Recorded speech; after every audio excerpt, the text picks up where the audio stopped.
Green valley view point. এখানে খুব ছোট একটা ঝর্ণা আছে, ফলস। সিঁড়ি দিয়ে উপরে উঠলে একটা ভিউ পয়েন্ট পাওয়া যাবে উপরে। আর এরকমই এখানেও ভুট্টা বিক্রি করছে। এখানে প্রায় সবগুলো স্পটেই ভুট্টা পাওয়া যায়। কত করে? 30। এখানে 20 রুপি কম।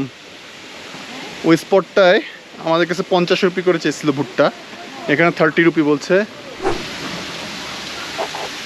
টিকিট কত করে? টিকিট হ্যাঁ 10 রুপি। ওকে, 10 রুপি একজনের জনপ্রতি। টিকিট কেটে নিলাম, এখন উপরে উঠবো। উপরে উঠতে